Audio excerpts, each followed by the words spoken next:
ಪ್ರವೀಣತ್ವೇ ನವೀನತ್ವೇಟ GFU Sri Lanka.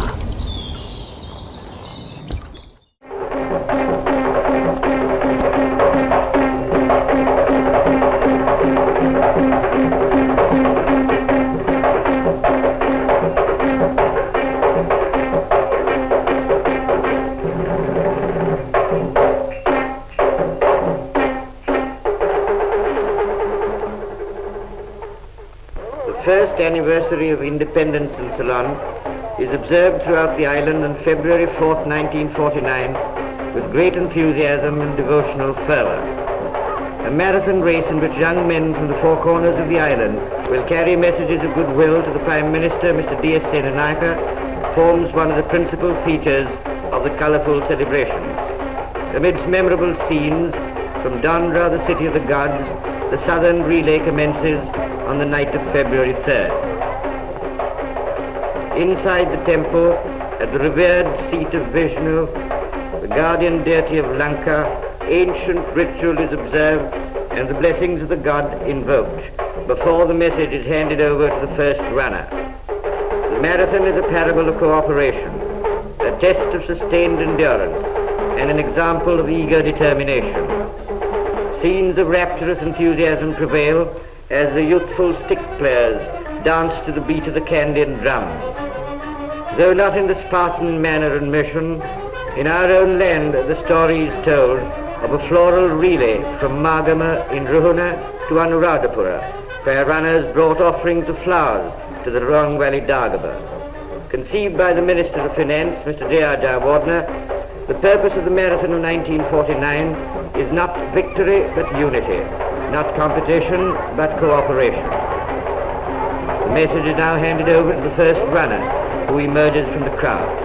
Thus, shortly before midnight begins this non-stop marathon. The following morning, the Chief Justice, Sir Arthur Wijewardena, arrives for the United Services Parade held on the seafront on Goldface Green. He is welcomed by the Minister of Home Affairs. The Prime Minister, Mr. D.S. Senanayake, comes next. He too is greeted by Mr. Wijewardena. His Excellency the Governor-General, Sir Henry Monk Mason Moore, is driving to the saluting days, escorted by motorcyclist outriders. As his car comes to a stop at the days, the Prime Minister steps out to greet His Excellency.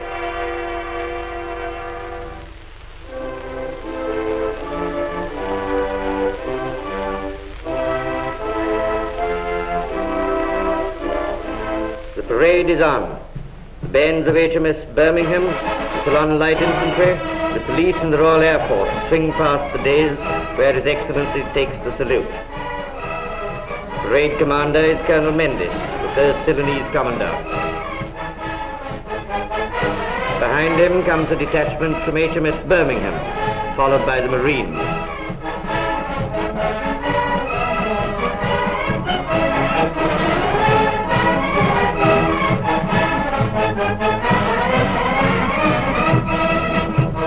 The Ceylon Naval Volunteer Reserve march impressively.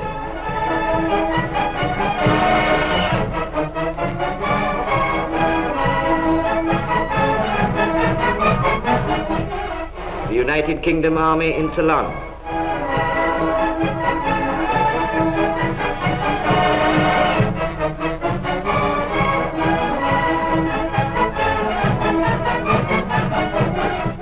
Ceylon Garrison Artillery.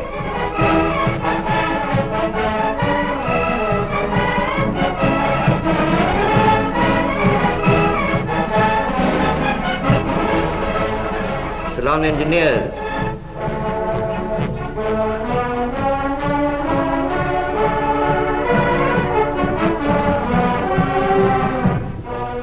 Ceylon Light Infantry. The colours which are being proudly carried are the King's colour, presented by the Prince of Wales, now the Duke of Windsor, in 1921, and the regimental colours. Ceylon Signals Corps.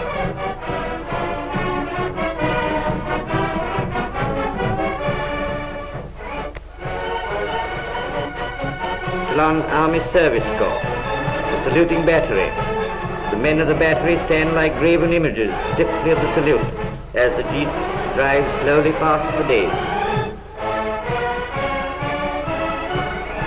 All eyes are turned to the skies. The flypast which provides a fitting finale to the parade is by Air Ceylon and RAF aircraft. They dip and salute and sweep by northward.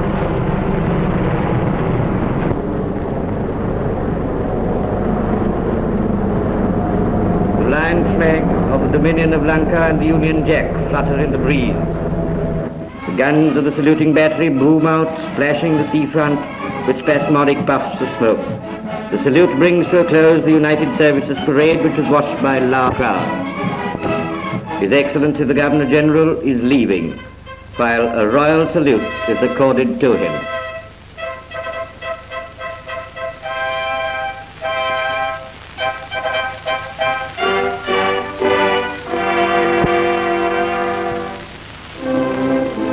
The marathon runners advance from the north, south and east to the common goal.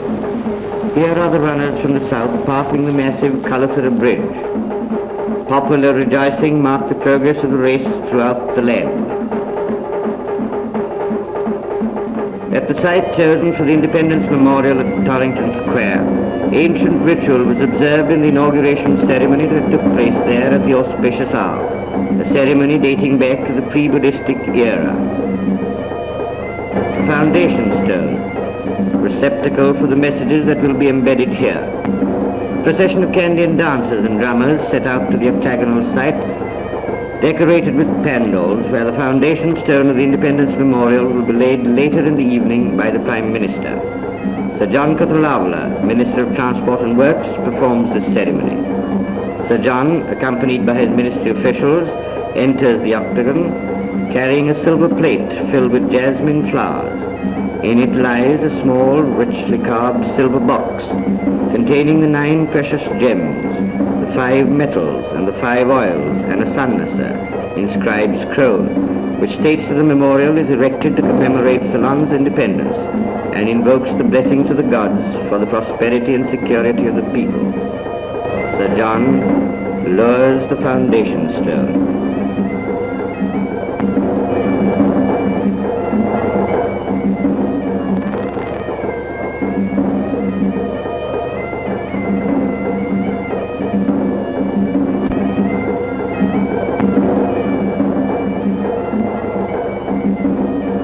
The ceremony ends with the customary eating of milk rice, in which the minister and others present partake.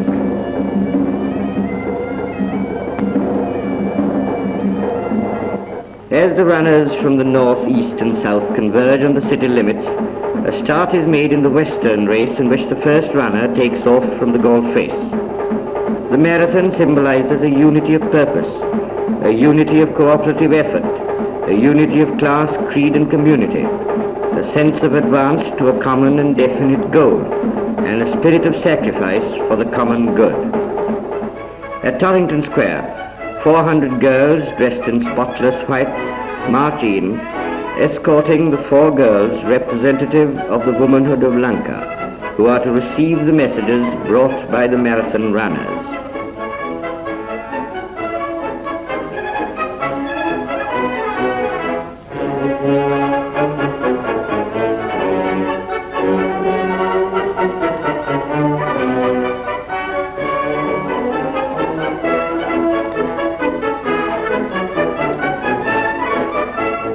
Four girls have taken up their positions on the dais. Tamil, Burgher, Muslim, and Sinhalese. The marathon moves on with speed and unison.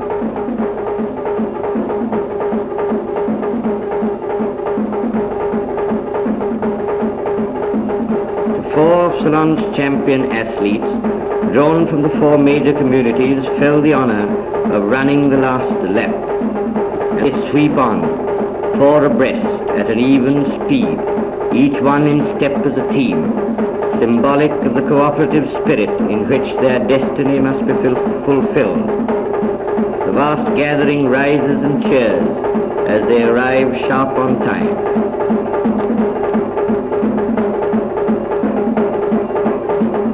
The scrolls are handed to the 4 girls, who in turn present them to the Prime Minister. The messages will be read in Sinhalese, Tamil, Arabic and English. It says, "We, the youth of this country who have traveled night and day, seeking you, the chosen leader of our nation, offer a promise of sacrifice and cooperation in the common task of rebuilding our nation. On this historic day, when we commemorate the first anniversary of Lanka, free once again after 133 years of subjection, at this hallowed spot where the first free parliament of the people assembled, we pledge ourselves as citizens of one nation to combat and defeat the evils that we have inherited from the recent past, so that we too may say, 'Rejoice, for we conquer.'" The Prime Minister will now lay the foundation stone, in the cavity of which the messages enclosed in a wooden casket will be embedded. As the conch shells blow and the muggle bearer throb, the foundation stone is laid by the Prime Minister. Simultaneously, 133 pigeons are released, symbolizing Lanka's freedom from subjection after 133 years of foreign domination. The Prime Minister, addressing the gathering, says, "Let us follow the truth, seek justice, and work hard. There will then be enough for all in this fair island of ours." The inspiring notes of a national song echo throughout the land.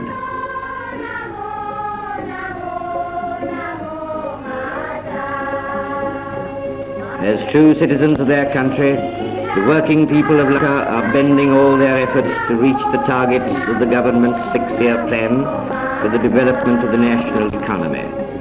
A new consciousness has arisen among the people, a new determination to prove worthy of the freedom which they have achieved. In the fields of Lanka, men and women worked with renewed vigor to make the land once again the granary of the East. What was till recently scrub and jungle areas are today smiling paddy fields, rich in their bountiful productivity, a land peopled by vigorous manhood and womanhood. From Galloa in the east, where the multipurpose scheme is now well underway, to the colonization schemes of the north-central province, from the Jaffna Peninsula in the north to the southern granaries of Tisamaram, extend the country's vast food effort.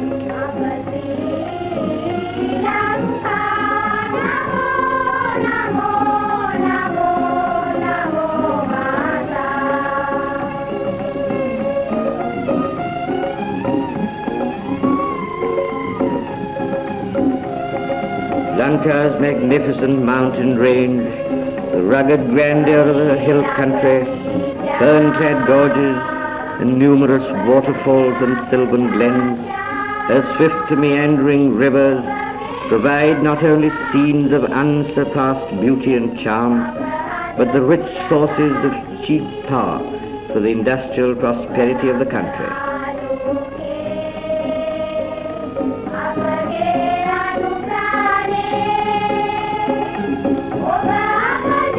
Norton Bridge, the great hydroelectric scheme, has harnessed the vitality of the Laksapana Falls for the benefit of the people. In city and village, in town and hamlet, the completion of this gigantic project will mean the beginning of a new era of prosperity. And in this fair isle, ever wooed by winds and watched by skies of luster, calm and clear, summer deathless burns. And as the evening shadows fall, glorious sunsets lap her shores, bringing to young and old a deep thankfulness for nature's many gifts and fresh inspiration to pledge themselves anew in the service of their island home, over which once again flies the lion flag of Lanka.